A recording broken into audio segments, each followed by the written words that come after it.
আগামী নির্বাচনে প্রতিদ্বন্দ্বিতার জন্য এক সপ্তাহের মধ্যে অন্তত ২০০ আসনে প্রার্থী চূড়ান্ত করবে বিএনপি। ডিবিসি নিউজকে জানিয়েছেন দলটির স্থায়ী কমিটির সদস্য হাফিজ উদ্দিন আহমদ।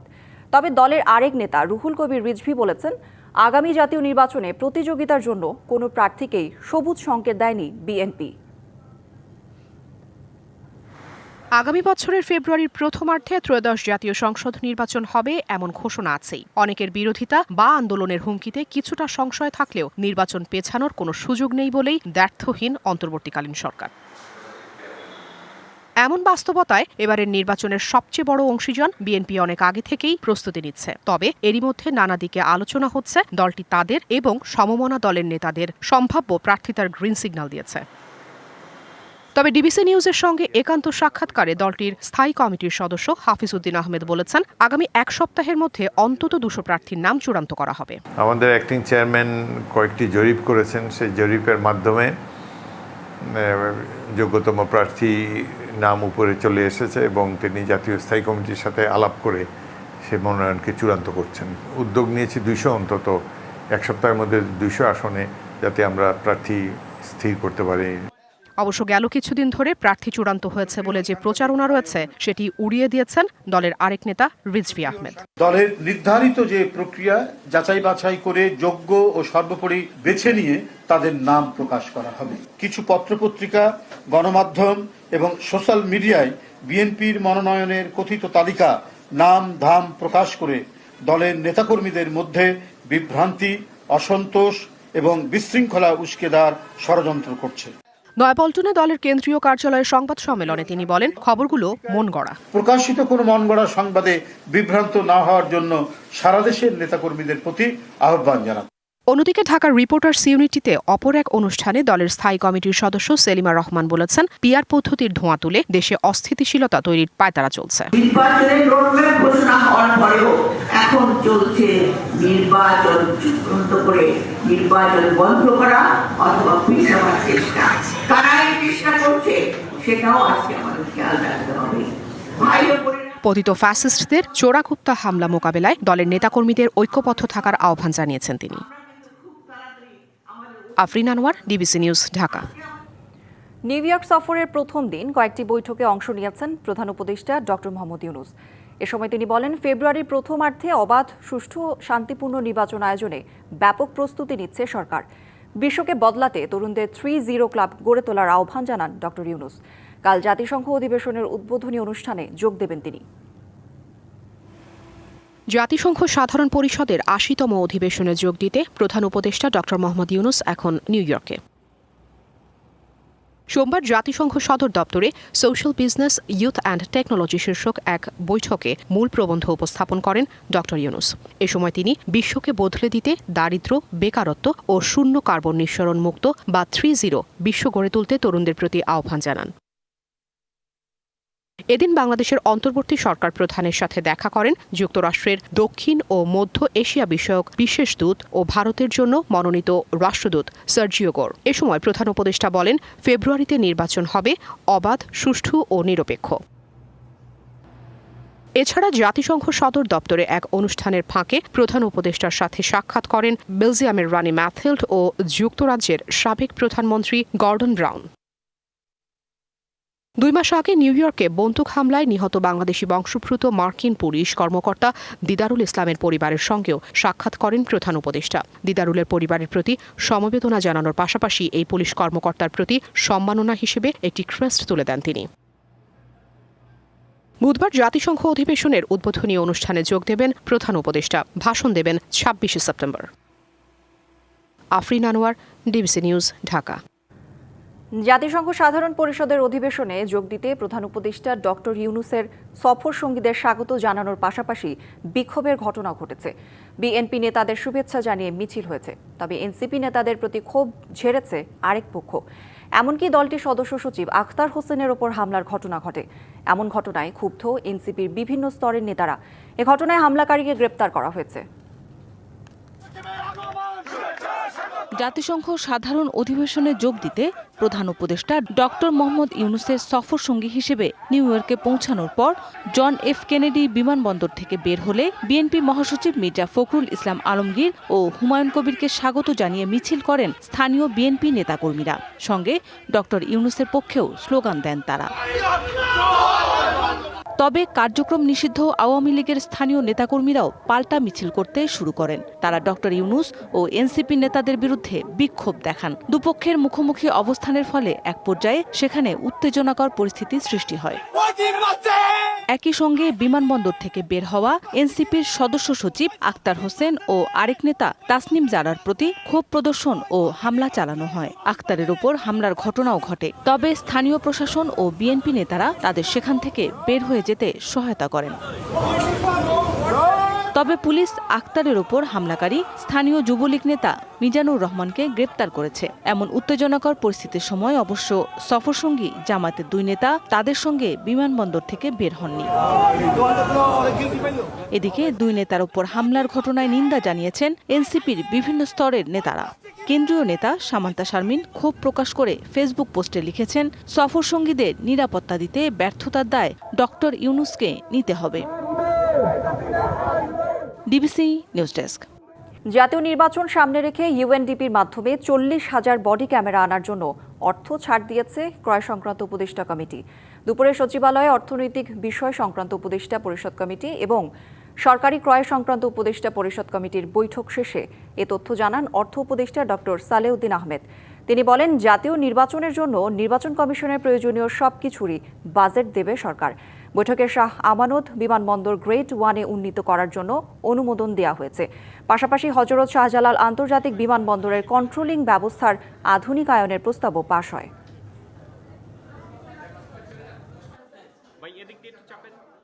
ইউএনডিপি ওরা এনশিওর করবে গুড কোয়ালিটি ক্যামেরা এবং প্রাইস রেখে, তখন তো আর কন্ট্রোভার্সি থাকবে না, কারণ আমরা কারোর সাথে নেগোশিয়েটও করবো না, ওরা করবে। চিটাগাংয়ের শাহ আমানত এয়ারপোর্টটাকে আপগ্রেড করার জন্য, রানওয়েটার জন্য ওটা আমরা একটা অ্যাপ্রুভ করেছি। ঢাকার এয়ারপোর্টের কন্ট্রোল টাওয়ারটা আরেকটু মডার্নাইজ করার জন্য ওটা একটা অ্যাপ্রুভ করেছি। 24 17 জুলাই আন্দোলন দমনে ডিএমপি অধিভুক্ত সব পুলিশ সদস্যদের সর্বোচ্চ বল প্রয়োগ ও চাইনিজ রাইফেল দিয়ে গুলির নির্দেশ দিয়েছিলেন সে সময় ডিএমপি কমিশনার হাবিবুর রহমান। ট্রাইব্যুনালে এমন সাক্ষ্য দিয়েছেন ডিএমপির ওয়্যারলেস অপারেটর কামরুল হাসান। আন্তর্জাতিক অপরাধ ট্রাইব্যুনাল 1-এর চেয়ারম্যান বিচারপতি মোহাম্মদ গোলাম মর্তুজা মজুমদারের নেতৃত্বাধীন বিচারিক প্যানেলে এই সাক্ষ্য নেওয়া হয়। এদিন মানবতাবিরোধী অপরাধ মামলায় সাবেক প্রধানমন্ত্রী শেখ হাসিনা ও সাবেক স্বরাষ্ট্রমন্ত্রী আসাদুজ্জামান খান কামাল সহ 3 জনের বিরুদ্ধে 21তম দিনের সাক্ষ্য গ্রহণ চলে। এছাড়া আশুলিয়ার 6 মরদেহ পোড়ানোর মামলায় 4র্থ দিনের সাক্ষ্য গ্রহণ চলছে ট্রাইব্যুনাল 2-এ। বিভিন্ন মামলায় এদিন ট্রাইব্যুনালে হাজির করা হয় ঢাকা উত্তরের সাবেক মেয়র আতিকুল ইসলাম, সাবেক সাংসদ আব্দুর রহমান বদি সহ 26 আসামিকে। পোষ্যকোটা নিয়ে সৃষ্ট জটিলতায় রাজশাহী বিশ্ববিদ্যালয়ের শিক্ষক, কর্মকর্তা ও কর্মচারীদের 3য় দিনের কমপ্লিট শাটডাউন কর্মসূচি চলছে। সকাল থেকে প্রশাসনিক ভবনের পাশে লিচু গাছ তলায় অবস্থান নিয়েছেন আন্দোলনকারীরা। শিক্ষক কর্মকর্তা বলেন, উপাচার্যকে লাঞ্ছিতের ঘটনায় জড়িতদের বিচার এবং পোষ্যকোটা স্থগিতের আদেশ প্রত্যাহার না করা পর্যন্ত শাটডাউন কর্মসূচি চলবে। জরুরি সেবা কার্যক্রম ছাড়া একাডেমিক ও প্রশাসনিক কার্যক্রম বন্ধ থাকবে।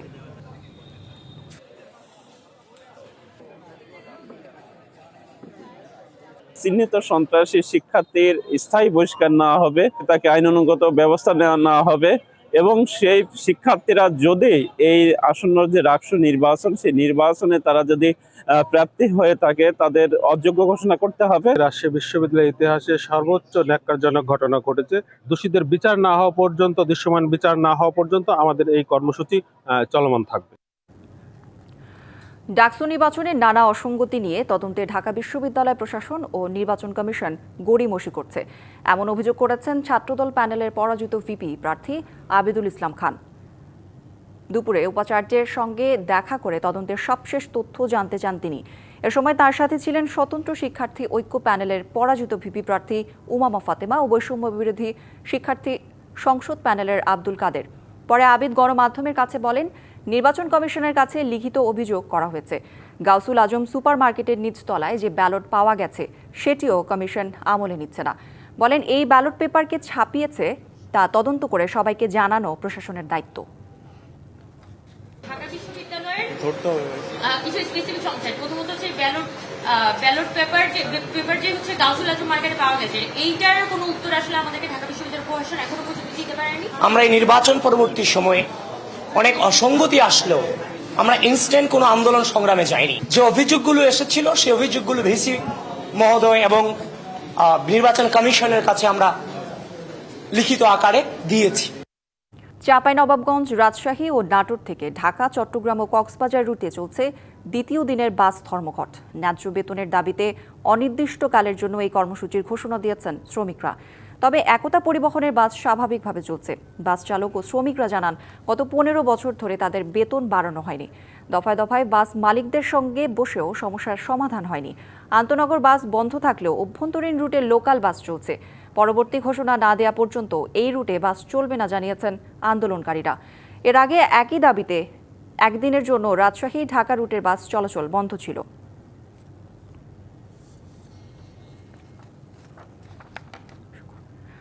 সুখরঞ্জন চক্রবর্তী ভারত ও বাংলাদেশের দ্বৈত নাগরিক, অথচ তিনি দীর্ঘ সময় পাবনার একটি সরকারি প্রাথমিক বিদ্যালয়ের প্রধান শিক্ষক হিসেবে চাকরি করছেন।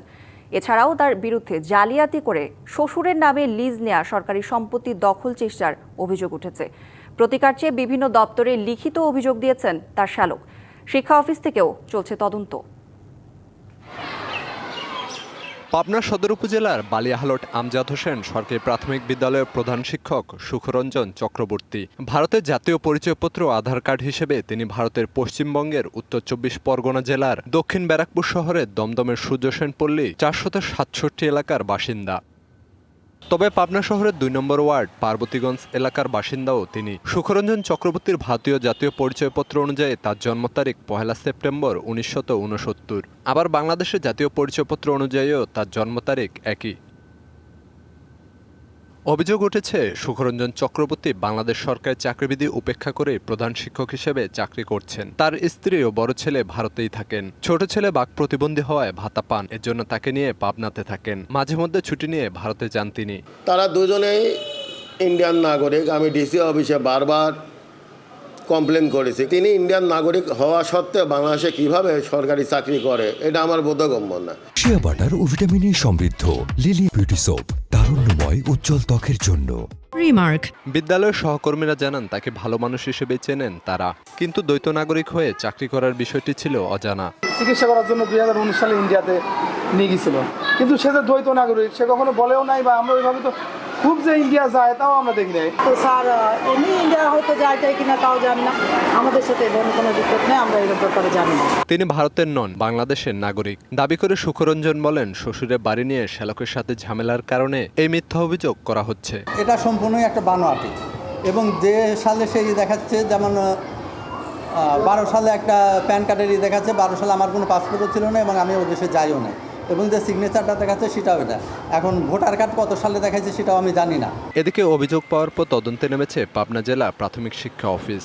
এই কাগজগুলো সঠিক হতে আছে কিনা যাচাই করা প্রয়োজন, এবং যাচাইয়ের জন্যই আমরা ঊর্ধ্বতন কর্তৃপক্ষের নিকট প্রস্তাব প্রতিবেদন প্রেরণ করছি। বাংলাদেশের সরকারি চাকরিবিধি অনুযায়ী কোনো সরকারি কর্মচারী বিদেশে কোনো রাষ্ট্রের নাগরিকত্ব গ্রহণ করতে পারবে না। DBC news desk. ফেব্রুয়ারিতেই ত্রয়োদশ জাতীয় সংসদ নির্বাচন। সারা দেশ প্রস্তুত হচ্ছে একটি অবাধ, সুষ্ঠু ও গ্রহণযোগ্য নির্বাচনের জন্য। কি ভাবছে সাধারণ মানুষ থেকে শুরু করে আগামীর জনপ্রতিনিধিরা, সে কথা জানাতে ডিবিসি নিউজের ইলেকশন এক্সপ্রেস ছুটে যাচ্ছে সব সংসদীয় আসনে। আজ সারাদিন আছে সংসদীয় আসন 23, রংপুর 5-এ। স্বাগত জানাচ্ছি সিএসআরএম ডিবিসি ইলেকশন এক্সপ্রেসে। 17টি ইউনিয়ন নিয়ে গঠিত মিঠাপুকুর উপজেলার একমাত্র উপজেলা নিয়েই রংপুর 5 আসন। এই আসনের মোট ভোটার প্রায় 4.5 লাখ। অতীতের 12টি নির্বাচনের মধ্যে 7টিতেই জয় পেয়েছে আওয়ামী লীগ, 3টিতে জাতীয় পার্টি এবং 1টিতে বিএনপি। 96 ফেব্রুয়ারির নির্বাচনে এই আসনে কোনো প্রার্থী ছিল না। এই মুহূর্তে আমাদের সাথে যুক্ত হয়েছেন মিঠাপুকুর উপজেলা ইসলামী আন্দোলন বাংলাদেশের সভাপতি অধ্যক্ষ গোলজার হোসেন। কথা বলবো তার সাথে। স্বাগত আপনাকে। আমরা জানি ফেব্রুয়ারির প্রথমার্ধেই শুরু হচ্ছে ত্রয়োদশ জাতীয় সংসদ নির্বাচন, এই নির্বাচনকে কেন্দ্র করে আপনার দল ইসলামী আন্দোলন বাংলাদেশ আপনাকে মনোনীত করেছে, মানুষের কাছে যাচ্ছেন, অবহেলিত এই আসনের মানুষের জন্য কি প্রতিশ্রুতি নিয়ে যাচ্ছেন, তারা কি সাড়া দিচ্ছে? আমাদের এই আসনে আমরা এই প্রতিশ্রুতি দিচ্ছি যে বিগত দিনে আপনারা জাতীয় পার্টি দেখেছেন, বিএনপি দেখেছেন, আওয়ামী লীগ দেখেছেন, এখন তারা পরিবর্তন চাচ্ছেন এবং ইসলামী দলকেই তারা ভোট দিতে চাচ্ছেন। আমরা দাঁড়ে দেওয়া যায় তাদেরকে দাওয়াত দেওয়াতে আমাদের ডাকে তারা সাড়া দিচ্ছেন। আমরা দুর্নীতিমুক্ত সমাজ গঠন করতে চাই এবং আমরা যাতে আমি নির্বাচিত হইলে সরকারি সংসদ সদস্য হিসাবে সেবা তাদের দৌড় গোড়ায় আমরা পৌঁছে দিতে চাই। জনাব গুলজার, আমরা কিন্তু দেখেছি এই আসনে জামায়াতের যেমন প্রার্থী রয়েছে, একই সাথে বিএনপিরও প্রার্থী রয়েছে। তো এই আসনে যদি আমরা বলি যে জামায়াত বিএনপি থাকার পরও ইসলামী আন্দোলনকে কেন মানুষ বেছে নিবে, তারাও তো নানা প্রতিশ্রুতি দিচ্ছেন। আমাদের ইসলামী আন্দোলন বাংলাদেশকে এজন্যই বেছে নেবেন, আসলে আমাদের বাংলাদেশের মধ্যে হকের পথে আমাদের আমিরুল মুজাহিদিন হজরত সৈয়দ মোহাম্মদ রেজাউল করিম, উনি একজন ইসলামের এখন একজন কাণ্ডারি। অন্য দলের মধ্যে যা আছে, কিন্তু আমরা একটা পরিপূর্ণ হকের উপর আমরা আছি এবং এই আসনের মানুষ চায় যে ইসলামী আন্দোলনকে তারা ভোট দিয়ে জয়লাভ করবেন। আমরা দেখেছি 2014 আন্দোলনে যখন টানা অবরোধ চলে, এখানে মিঠাপুকুরে কিন্তু বাংলাদেশ জামায়াতে ইসলাম তাদের শক্তি প্রদর্শন করেছিল। তো সেই সময়টা আমরা দেখেছি যে জামায়াত তখন থেকেই কিন্তু এই আসনে শক্তিশালী, এবারও আগেভাগেই প্রার্থিতা তারা ঘোষণা করেছে। তো সামনে ইসলামিক দলগুলোর মধ্যে যদি জোট হয় ভোটের মাঠে, সেক্ষেত্রে আপনার অবস্থান কি হবে? যদি জোট হয়ে যায়, আমাদের কেন্দ্রীয় যে সিদ্ধান্ত দেবে আমরা সেই সিদ্ধান্তই বাস্তবায়ন করার চেষ্টা করবো ইনশাল্লাহ। অতীতে কিন্তু আমরা দেখেছি যে এই আসনে বেশিরভাগ সময় আওয়ামী লীগ তারা জয় নিয়েছিল, জাতীয় পার্টিও জয় পেয়েছিল। এই দুটি বড় দল এবার আমরা দেখছি প্রথম থেকেই কিন্তু তারা মাঠে প্রচারণায় নেই। তো সেক্ষেত্রে তারা যদি মাঠে প্রচারণায় না থাকে, জনগণের ভোট বা জনগণের রায় কার দিকে যেতে পারে বলে আপনার মনে হয়? আমার মনে হয় আমরা গ্রামগঞ্জে যেরকমভাবে ঘুরতেছি, মানুষ যেভাবে সাড়া দিচ্ছেন, আমাদের ইসলামী আন্দোলন বাংলাদেশের পক্ষেই তারা থাকবেন, আমাদেরকেই ভোট দেবেন। তাহলে বিগত দিনে ওই দলগুলোকে কেন বেছে নিল আপনাদেরকে না নিয়ে? তাদের সময় তো দেখা যাচ্ছে যে 96 পর থেকে শুরু করে দ্বাদশ সংসদ পর্যন্ত যে নির্বাচন বাংলাদেশের প্রেক্ষাপটে হয়ে গেছে, দিনের ভোট রাতে হয়েছে। আসলে মানুষ তো তার ভোটাধিকার সঠিকভাবে প্রয়োগ করতে পারে নাই। এখন যেহেতু পট পরিবর্তন হয়েছে, তারা চাচ্ছে যে নিরপেক্ষ যে নির্বাচন হয়, তারা ভোট প্রয়োগ করতে পারলে আমাদের পক্ষে রায় আসবে ইনশাআল্লাহ। আমরা দেখেছি এখানে 4.5 লাখ ভোটারের বেশিরভাগ ভোটার নারী ভোটার।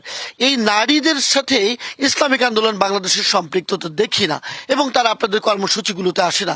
নারী ভোটারকে এড়িয়ে কিভাবে ইসলামিক দলগুলো এগিয়ে যাবে? আমাদের আসলে এটা সঠিক না। আমাদের প্রতিটা ওয়ার্ডে নারী আমাদের কমিটি আছে, তারা এখন মাঠে ঘাটে সবখানেই তারা নারীদের কাছে ভোট চাচ্ছেন। ইনশাআল্লাহ আমরা নারীদের অধিকাংশ ভোটগুলো আমরাই পাবো। কিন্তু আমাদের চোখে সেটি দৃশ্যমান নয়।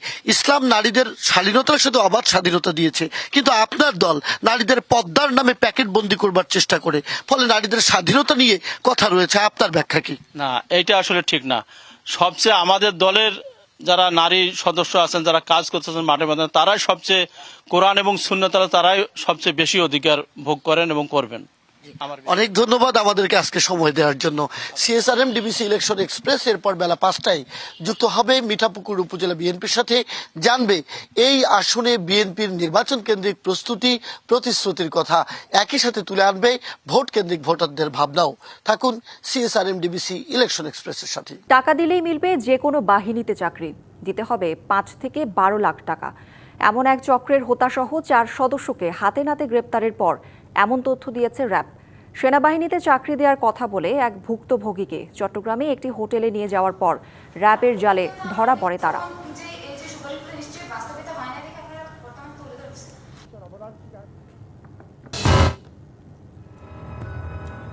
সাধারণ চোখে যে কারোরই মনে হবে হোটেলে খাওয়া দাওয়ায় ব্যস্ত মানুষ, তবে সবার আড়ালে এখানে বোনা হচ্ছে প্রতারণার ভয়াবহ ফাঁদ। সিসিটিভি ফুটেজে টুপি মাথায় যাকে দেখা যাচ্ছে তার নাম সোহেল।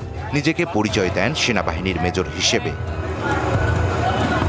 বাহিনীর পোশাক পরেও নিজের সোশ্যাল মিডিয়ায় বিভিন্ন সময়ে ছবি আপলোড করে। মিরপুরের একটি হোটেলে নিজের সেই পরিচয় ব্যবহার করে দুই ভুক্তভোগীকে নিয়ে যায় সেনাবাহিনীতে চাকরি দেওয়ার কথা বলে। সেখানেই হয় টাকার লেনদেন। এমন কিছু ভুক্তভোগীর অভিযোগের ভিত্তিতে মাঠে নামে র্যাব। নজরে রাখা হয় তাদের প্রতিটি পদক্ষেপ। অবশেষে এক ভুক্তভোগীকে অনুসরণ করে হাতে নাতে গ্রেপ্তার করা হয় চক্রকে। কয়েকজন ভুক্তভোগী জানান তাদের অভিজ্ঞতা। কন্ট্যাক্ট মানে চাকরির জন্য, বুঝেছেন? কত টাকার কন্ট্যাক্ট হয়েছিল? কন্ট্যাক্ট তো বলেছিল 6 লাখ 7 লাখ। গত রাত্রে ঢাকাতে নিয়ে এসে 30,000 টাকা নেয়। 30,000 টাকা নিয়ে মেডিকেল করাই। মেডিকেল শেষে আজকে ভোরে চিটাগাঙে মাঠ ছিল, সেখানে মাঠ কমপ্লিট করার পরে বাকি টাকাটা তারা নিবে। ভাইয়ের সাথে কথাবার্তা বললো যে আপনার অ্যাপার্টমেন্ট কার্ড দেবো, ইনশাল্লাহ চাকরি হবে, টাকা দিতে হবে, অ্যাপার্টমেন্ট কার্ড দেবো, তখন আপনি 6 লাখ টাকা দেবেন, আর 6 লাখ টাকা পরে দিবেন। মিরপুরে র্যাব 4 সংবাদ সম্মেলনে জানায়, লোকাল এজেন্ট নিয়োগ করে টার্গেট ঠিক করে চক্রটি। তথ্য প্রযুক্তির সহায়তায় আমরা এই প্রতারক চক্রের 6 সদস্যকে ঢাকা এবং সাভারে অভিযান চালিয়ে আমরা গ্রেপ্তার করতে সক্ষম হই। বিভিন্ন লোকাল এজেন্ট ওরা নিয়োগ করে। এই লোকাল এজেন্টদেরকে নিয়ে ওরা মাঠে পরীক্ষা দেওয়ার জন্য নিয়ে আসে এবং পরবর্তীতে ওই এজেন্টদের মাধ্যমে এবং আরও অন্যান্য প্রক্রিয়ার মাধ্যমে তারা এই বিশেষ করে যারা মাঠ পরীক্ষায় বাদ হয়ে যায় বা মাঠ পরীক্ষা দিতে আসে, বাইরে দাঁড়িয়ে আছে, গেটে দাঁড়িয়ে আছে, এদের মোবাইল নম্বরগুলো এরা সংগ্রহ করে ফেলে। তবে বিভিন্ন বাহিনীর পরিচয় দিলেও কেউই কখনো কোনো বাহিনীতে যুক্ত ছিলেন না বলেও নিশ্চিত করে র্যাব। মেজর সোহেল, তার সঙ্গে বাংলাদেশ সেনাবাহিনী বা এর কোনো সম্পর্ক নেই। অন্যান্য ইকবাল অনিক, ডিবিসি নিউজ, ঢাকা। দলান্ধ রাজনীতি, নৈতিক বিভাজন, অস্থিরতা ও নানা কারণে শিক্ষার্থী ও শিক্ষকরা রাজনৈতিক আলাপ থেকে দূরে থাকতে চায়, এমন মন্তব্য করেছেন ঢাকা বিশ্ববিদ্যালয়ের উপাচার্য ডক্টর নিয়াজ আহমেদ খান। সকালে বিশ্ববিদ্যালয়ের সিনেট ভবনে জাতীয় নীতি প্রতিযোগিতার ফাইনালে এই মন্তব্য করেন তিনি। বলেন, দেশের প্রয়োজনে শিক্ষার্থীদের জাতীয় নীতি সম্পর্কে জানা ও কাজ করা প্রয়োজন। এ সময় জুলাই আন্দোলনে তরুণদের ভূমিকা মনে করিয়ে দেশের সব ক্ষেত্রে তরুণদের নেতৃত্ব দেওয়ার আহ্বান জানান তিনি। অনুষ্ঠানে ডাকসুর ভিপি আবু সাদিক কায়েম অভিযোগ করেন, বিপ্লব পরবর্তী প্রত্যাশার কিছুই পূরণ হয়নি। একই সাথে তিনি একটি জাতি হিসেবে গড়ে তুলতে ঐকমত্যের ভিত্তিতে রাজনীতির ওপর গুরুত্ব আরোপ করেন।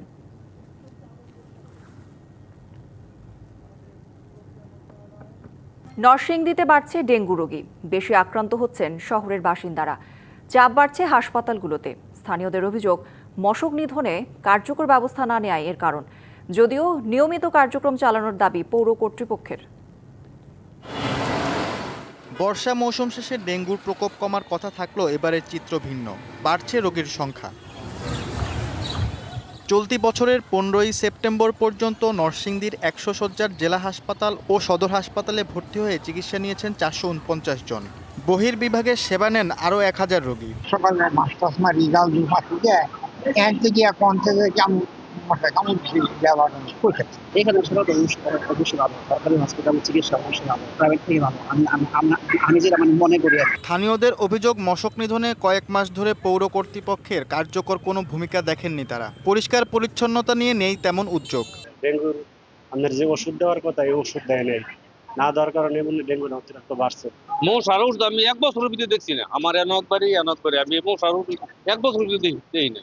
মানে সরকার যে ডেঙ্গু মারার ব্যবস্থা নেই, যাতে করে 3 জন না হয়, এত কষ্ট না করে।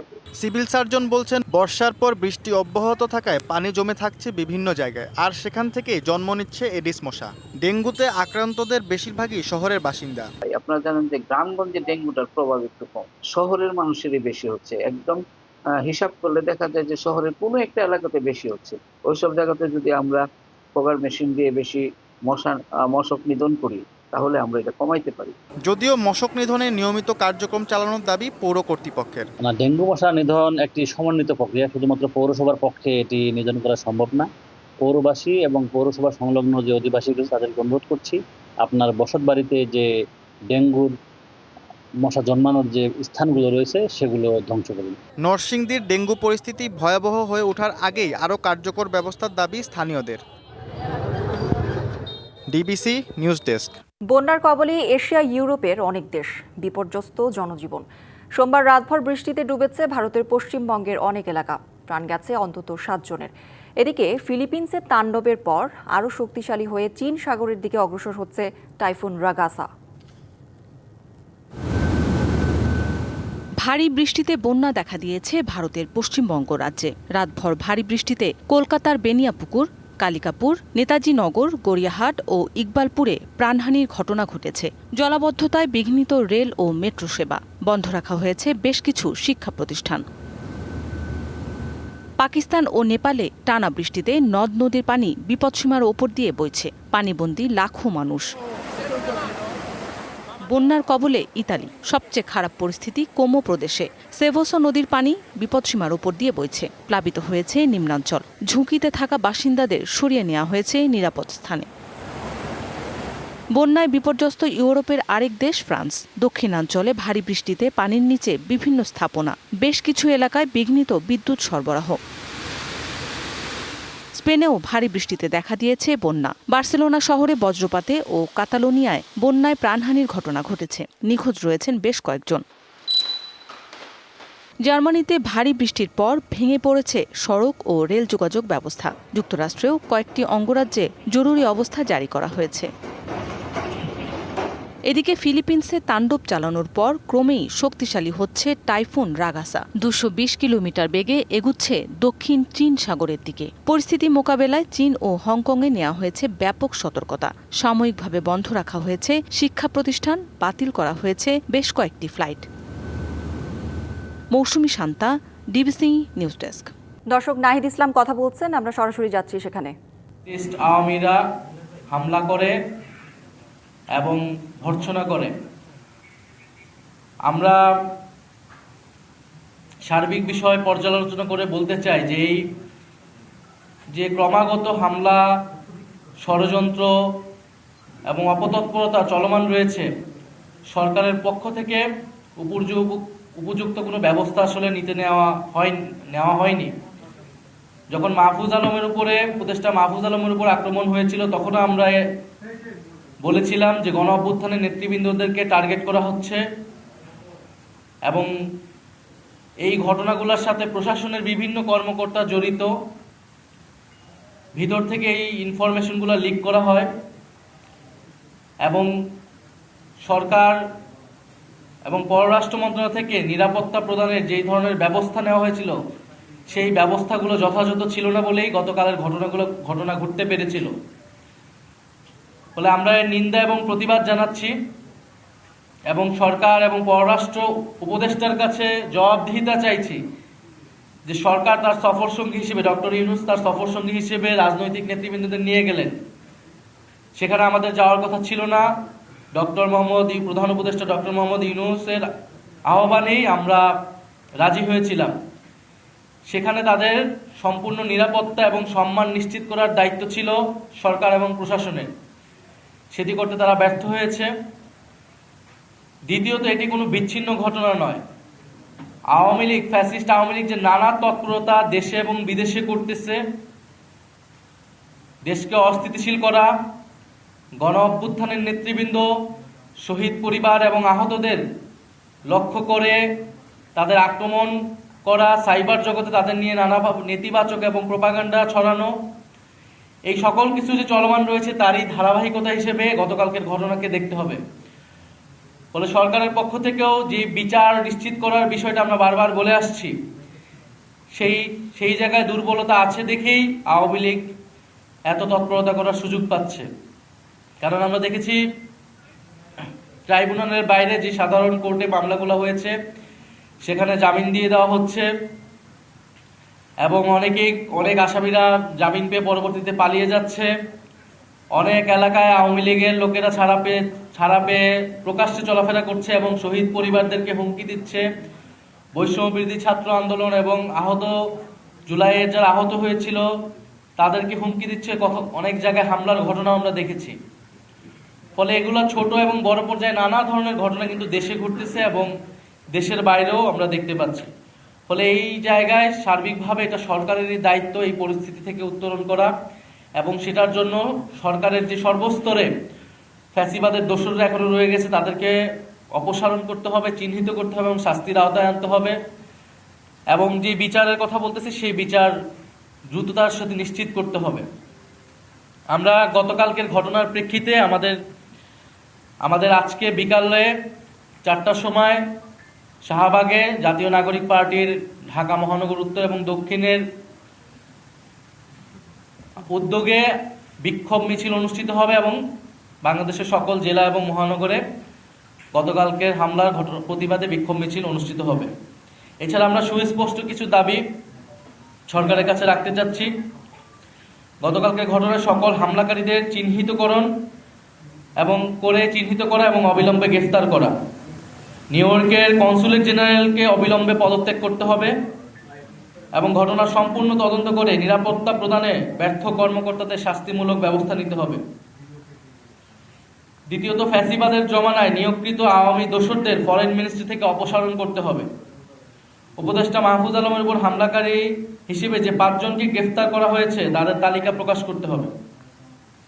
তৃতীয়ত, জুলাই গণহত্যার বিচার স্বচ্ছ করা এবং ত্বরান্বিতকরণ করা। দল হিসেবে সন্ত্রাসী আওয়ামী লীগের বিচার নিশ্চিত করা।